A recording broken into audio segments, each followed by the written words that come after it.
ইসলামী দলগুলোর মাঝে ঐক্য হওয়া জরুরি। বাকি ঐক্যের অনেকগুলো ধাপ আছে। ওই ধাপগুলোর মধ্যে যেমন অন্যতম গুরুত্বপূর্ণ একটা ধাপ হচ্ছে চিন্তাগত ঐক্য, কর্মপন্থাগত ঐক্য, এটাও জরুরি। আমি মনে করি আমাদের ইসলামী দলগুলো তাদের রাজনৈতিক ঐক্যের ব্যাপারে অবশ্যই তারা চিন্তা করবেন। তো আমার পক্ষ থেকে আরেকটা পরামর্শ থাকবে, সেটা হচ্ছে চিন্তাগত দিক, যেটা এই জায়গাটাও যেন ঐক্য হয়, সমমনা সমচিন্তা হওয়া, এই বিষয়টাও তাদের চিন্তা অবশ্যই রাখা উচিত। এই বিষয়টার প্রতি আমি এই জন্য গুরুত্ব দিচ্ছি, আমার ধারণা ও জানা অনুসারে আমি যদি ইসলামিক রাজনৈতিক দলগুলোর বিশাল একটা অংশ ধরি, তাহলে সেটা কওমি মাদ্রাসা কেন্দ্রিক এবং দ্বীনি বিভিন্ন হালকা কেন্দ্রিক। কওমি মাদ্রাসা, বিভিন্ন পীরের মুরিদ, দাওয়াত তাবলীগের অনেক সাথীরা। আমাদের বর্তমান ইসলামী রাজনৈতিক দলগুলো যেই তৎপরতায় কাজ করছেন বা যেই রুলসে, যে নিয়ম নীতি পদ্ধতি মেনে কাজ করছেন, এটা অনেক কওমি মাদ্রাসার ছেলেদের কাছে, অনেক দিনদার পীরদের মুরিদদের কাছে, কিংবা অনেক তাবলীগের সাথীদের কাছে পরিষ্কার না। এজন্য দেখা যাচ্ছে যে কর্মপন্থাগত এই বিষয়টা তাদের সামনে পরিষ্কার না থাকার কারণে আমাদের আরেক শ্রেণীর ভাই আছেন যারা এই তৎপরতাকে অবৈধ মনে করছেন, এই তৎপরতাকে আব্রাহাম লিঙ্কনের গণতন্ত্রকে প্রতিষ্ঠার জন্য প্রচেষ্টা মনে করছেন, এই তৎপরতাকে গণতান্ত্রিক ইসলাম হিসেবে তারা আখ্যায়িত করছেন। যার জন্য আপনি যদি খেয়াল করেন তাহলে দেখবেন যে কওমি মাদ্রাসার বিশাল একটা অংশ, দাওয়াত তাবলীগের বিশাল একটা অংশ, বিভিন্ন পীর সাহেবদের মুরিদদের বিশাল একটা অংশ, এমনকি বহু পীর সাহেবরা পর্যন্ত চলমান যে সমস্ত রাজনৈতিক আন্দোলনগুলো আছে এগুলো থেকে নিজেদেরকে গুটিয়ে রাখা, এক্ষেত্রে এটাকে তারা দায়িত্ব মনে করেন, বা একরকম বলা যেতে পারে তারা এই ব্যাপারে প্রচণ্ড পর্যায়ের অনীহা তারা রাখেন। এখন এই অনীহাটা দূর করে তাদের সামনেও এই বিষয়টা পরিষ্কার করাটা জরুরি হবে, এবং এই জায়গায় সমচিন্তা, সমমনোভাব এবং ইসলামী দলগুলো তাদের চিন্তাগুলো এখানে যদি ভালোভাবে বুঝাতে না পারেন, তাহলে আমি মনে করি যে আগামীর যে স্বপ্ন আমরা দেখছি সেই স্বপ্নটা বাস্তবায়নে এটা একটা বড় ধরনের বাধা হবে। কারণ যদি কর্মপন্থার ব্যাপারে পরিষ্কার ধারণা না থাকে, অথবা চিন্তাগত জায়গাটা যদি কোনো স্বচ্ছ না থাকে, তাহলে এই জায়গায় তার আগ্রহবোধ করবে না। আর কওমি মাদ্রাসা কেন্দ্রিক ইসলামী রাজনৈতিক দলগুলোর বড় একটা সমর্থনের জায়গা হচ্ছে এই ছাত্ররা এবং এর সাথে জড়িত তাদের অভিভাবকরা, বিভিন্ন পীর সাহেবদের মুরিদরা এবং দাওয়াত তাবলীগের সাথে যুক্ত বিভিন্ন ভাইয়েরা।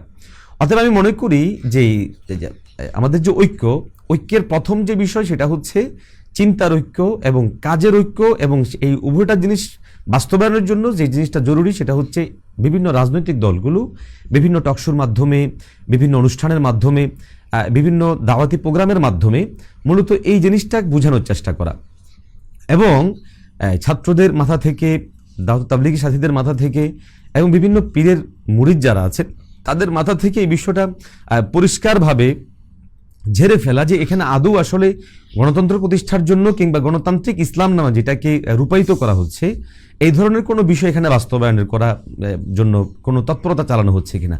আমি আমার জায়গা থেকে ইসলামী দলগুলোর ব্যাপারে যতটুকু জানি, আমি পরিষ্কার ভাষায় বলছি যে কোনো একটি ইসলামী দলও গণতন্ত্র প্রতিষ্ঠার জন্য কিংবা আব্রাহাম লিঙ্কনের মতবাদ প্রতিষ্ঠার জন্য চেষ্টা করছেন না, কাজ করছেন না, বরং তারা ইসলাম প্রতিষ্ঠার জন্যই কাজ করছেন, এবং ইসলাম প্রতিষ্ঠার জন্যই তারা তাদের মেধা, শ্রম, জনবল, অর্থবল সবগুলো ব্যয় করছেন। অতএব আমাদের যারা কাজ করছেন, আমাদের ভাইদের দায়িত্ব হবে মূলত এই জনগোষ্ঠীটার কাছে নিজেদের কাজের যেই অবস্থা আছে সেই অবস্থা তারা পরিষ্কার করা। দ্বিতীয়ত, ঐক্যের ক্ষেত্রে যেটা খুব জরুরি সেটা আমি মনে করি ইসলামী বিভিন্ন রাজনৈতিক দলগুলো থেকে বের হয়ে বিভিন্ন ছোট ছোট দল, উপদল তৈরি হয়েছে। যেমন জামাত ইসলামী থেকে বের হয়ে এবি পার্টি তৈরি হয়েছে, খেলাফত মজলিসে দুটো ভাগ আছে, জমিয়ত ইসলামের এরকমভাবে ভাগ আছে, এরকম অনেক দল তাদের এখান থেকে বের হয়ে দেখা গেছে লোকগুলো তাদেরই, কিন্তু পরবর্তী সময়ে কোনো দ্বিমতের কারণে, ভিন্নতার কারণে অথবা কোনো পরিবেশ পরিস্থিতির কারণে তার আলাদা দল করেছে, আলাদা সংগঠন করেছে, কিংবা আলাদা ব্যানারে তারা বের হয়েছে। অর্থাৎ এই জায়গায় যারা বের হয়ে গিয়েছে তাদেরকে আবার পুনরায় একসাথে যুক্ত করা, এটা একটা গুরুত্বপূর্ণ পয়েন্ট।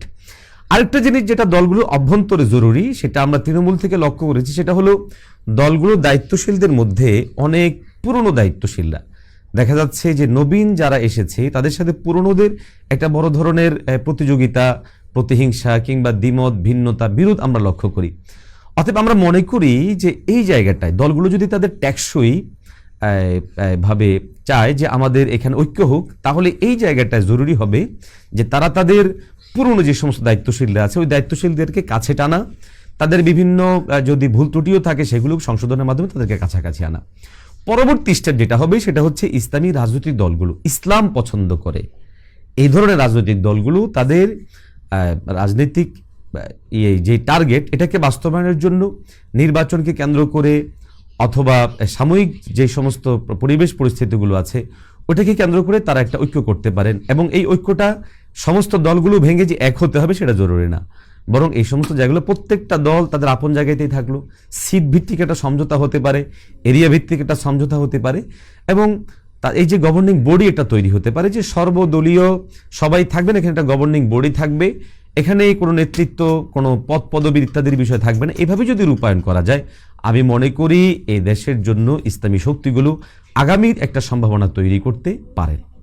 এক্ষেত্রে একটা প্রশ্ন আসবে যে অনেকের আকীদা নিয়ে সমস্যা আছে। হ্যাঁ, আকীদার বিষয়গুলো আপন আপন জায়গায় সমস্যা থাকবে, যদি এগুলো পরিশুদ্ধ হয়ে যায় তাহলে তো আমাদের মাঝে ঐতিহাসিক এবং টেকসই একটা ঐক্য হয়ে গেল। যদি সেটা নাও হয়, যেহেতু ভোটের রাজনীতি, আর ভোটের রাজনীতিতে হিন্দুর ভোট আর মুফতি মুহাদ্দিসের ভোট যেখানে এক বরাবর, সেখানে আপনারা আমাকে ভোটের রাজনীতিতে এই বিষয়টা খেয়াল করে ঐক্যের জায়গায় পৌঁছাতে হবে, ঐক্যমতো পৌঁছাতে হবে, যেন অন্ততপক্ষে আগামীর কোনো ফেসিবাদ কিংবা জালিম যেন ক্ষমতায় না আসতে পারে। আমি একজন ঐক্য প্রত্যাশী মানুষ, এবং এই জায়গাটা আমি আমার নিজের ব্যক্তিত্ব, নিজের পছন্দর জায়গাগুলোকে পরিষ্কার রেখে এবং আমাদের অবস্থান স্বতন্ত্র স্বাধীন রেখে আমি অবশ্যই সেটা ঐক্যের কথা বলি। এবং আমি মনে করি আগামীর ইসলামী দলগুলোর ঐক্যের মাধ্যমেই কোনো একটা পরিবেশ তৈরি করা সেখানে সম্ভব।